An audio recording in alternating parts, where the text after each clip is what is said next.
জানিয়ে দিচ্ছি আজকে জরুরি সকল সংবাদ বাংলা সংবাদ। প্রথমে জানাবো দ্য টেলিগ্রাফের প্রতিবেদনে স্টারমারের পক্ষে প্রচারণা চালিয়েছে আওয়ামী লীগের যুক্তরাজ্য শাখা। এরপর জানাবো হাসিনার 2 পাসপোর্ট বাতিল, কিভাবে ভিসার মেয়াদ বাড়ায় ভারত। সর্বশেষ জানাবো বেনজিরের স্ত্রী মেয়র ও ডিবি হারুনের আয়কর নথি জব্দের আদেশ। এতক্ষণ শুনছিলেন শিরোনাম, বিস্তারিত থাকছে প্রতিবেদনে। বাংলাদেশের ক্ষমতাচ্যুত প্রধানমন্ত্রী শেখ হাসিনা নেতৃত্বাধীন আওয়ামী লীগের যুক্তরাজ্য শাখা ব্রিটিশ প্রধানমন্ত্রী স্যার কিলার স্টারমারের পক্ষ নির্বাচনী প্রচারণা চালিয়েছে। দ্য টেলিগ্রাফের প্রতিবেদনে এই তথ্য জানানো হয়েছে। টেলিগ্রাফের প্রতিবেদনে বলা হয়েছে, স্টারমার যখন শ্যাডো ক্যাবিনেটে ছিলেন তখন আওয়ামী লীগের ইউকে শাখার প্রতিনিধিরা তার জন্য তহবিল সংগ্রহের নৈশভোজের আয়োজনও করেছিলেন।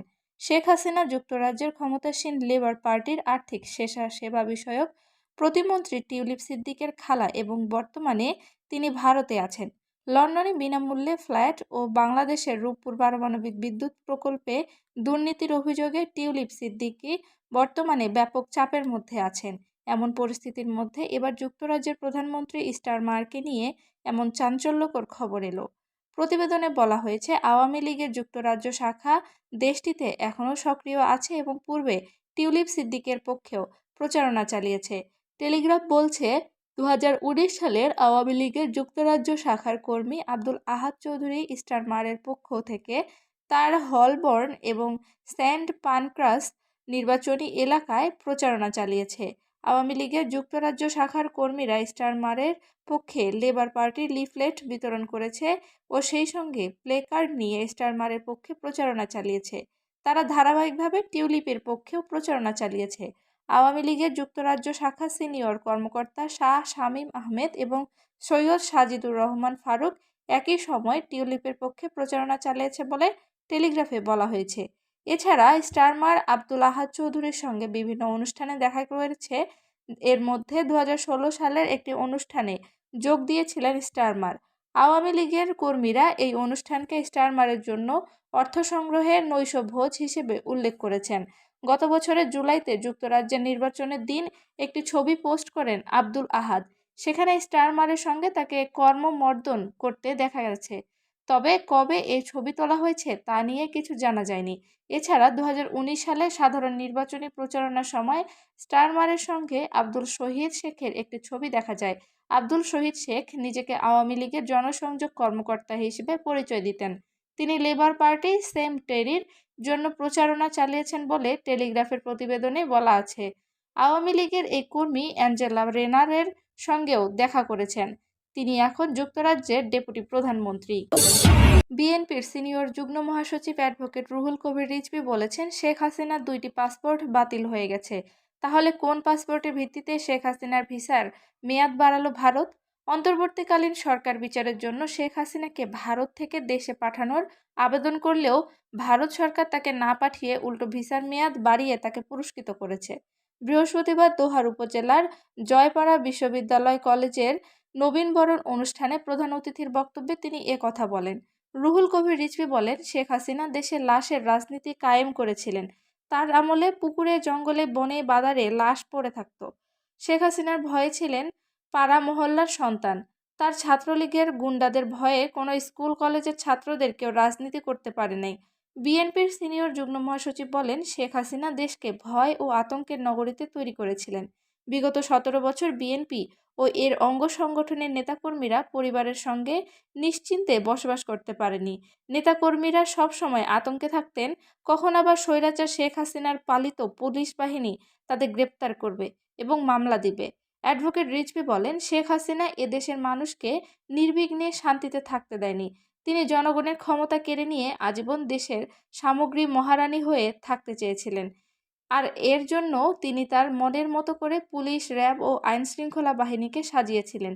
জনগণ নির্বাচন ও ভোটের দরকার ছিল না। জনগণের মতামতকে তোয়াক্কা না করে তিনি নিজেই নির্ধারণ করত কাকে মেম্বার বানাবে, কাকে চেয়ারম্যান বানাবে, কাকে এমপি বানাবে। তিনি এদেশকে দুর্বৃত্তদের দেশ, এক দাজ্জালের দেশ ও এক দস্যুর দেশে পরিণত করেছিল। তিনি আরও বলেন, শেখ মুজিবুর রহমান জাতীয় নেতা ছিলেন, এটা সত্য। তবে তিনি যুদ্ধের পরে দেশে গণতন্ত্র হত্যা করেছে, সব রাজনৈতিক দল বন্ধ করে বাকশাল কায়েম করেছিলেন। শেখ হাসিনা তার পিতার পথেই হেঁটেছেন। তিনি তার বাপের বাকশালকে নতুন আঙ্গিকে তৈরি করেছিলেন। এত অপরাধ করেও শেখ হাসিনা বাংলার মাটিতে টিকতে পারলেন না।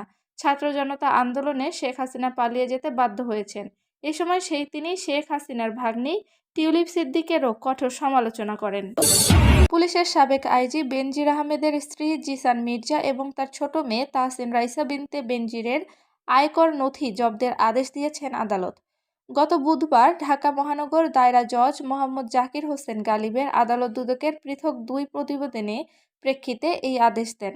এদিন 2 মামলা তদন্ত কর্মকর্তা কমিশনের উপপরিচালক মোহাম্মদ জয়নাল আবেদিন তাহের তাদের আয়কর নথি জব্দ চেয়ে আবেদন করেন। এ সময় দুদকের পাবলিক প্রসিকিউটর মাহমুদ হোসেন জাহাঙ্গীর শুনানি করেন।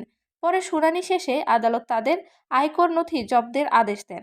জিসান মির্জার আবেদনে বলা হয়, তিনি মিথ্যা তথ্য প্রদানের মাধ্যমে 16,71,336 টাকা মূল্যের সম্পদ অর্জনের তথ্য গোপন করে এবং 31,69,55,149 টাকা মূল্যের জ্ঞাত আয় বহির্ভূত স্থাবর অস্থাবর সম্পদ ভোগ দখলে রেখে দুর্নীতি দমন কমিশন আইন 2004 এর 26 ও 27 ধারার এবং বেনজির আহমেদ বাংলাদেশ পুলিশের গুরুত্বপূর্ণ পদে কর্মরত থেকে ক্ষমতার অপব্যবহারের মাধ্যমে জিসান মির্জাকে এসব অপরাধ প্রত্যক্ষভাবে সহায়তা করে দণ্ডবিধির 109 ধারার শাস্তিযোগ্য অপরাধ করেছেন।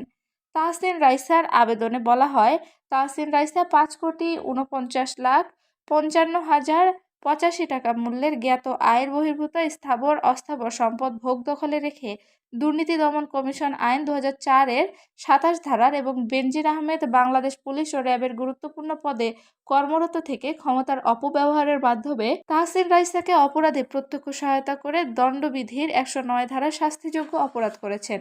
ডিবি হারুনের আয়কর নথি জব্দের আদেশ। দুদকের করা মামলায় সাবেক ডিবি প্রধান মোহাম্মদ হারুনুর রশিদ এবং তার ভাই ABM শাহরিয়ারের আয়কর নথি জব্দের আদেশ দিয়েছেন আদালত। গত বুধবার ঢাকা মহানগর দায়রা জজ মোহাম্মদ জাকির হোসেন গালিবের আদালত দুদকের পৃথক 2টি আবেদনের পরিপ্রেক্ষিতে এই আদেশ দেন। এদিন মামলার তদন্তকারী কর্মকর্তা দুদকের উপপরিচালক মোহাম্মদ জয়নাল আবেদিন আয়কর নথি জব্দের আদেশ চেয়ে আবেদন করেন। এ সময় দুদকের পাবলিক প্রসিকিউটর রুহুল ইসলাম খান শুনানি করেন। শুনানি শেষে আদালত 2 আবেদন মঞ্জুর করেন। হারুনের আয়কর নথি জব্দের আবেদনে বলা হয়, আসামি মোহাম্মদ হারুনুর রশিদ সরকারি ক্ষমতার অপব্যবহার করে 17,51,17,806 টাকা মূল্যের জ্ঞাত আয় বহির্ভূত সম্পদ ভোগ দখলে রেখে দুর্নীতি দমন কমিশন আইনে শাস্তিযোগ্য অপরাধ করেছেন। শাহরিয়ারের আয়কর নথি জব্দের আবেদনে বলা হয়, আসামি ABM শাহরিয়ার 12,96,87,604 টাকা মূল্যের জ্ঞাত আয় বহির্ভূত সম্পদ ভোগ দখলে রেখে দুর্নীতি দমন কমিশন আইনে শাস্তিযোগ্য অপরাধ করেছেন।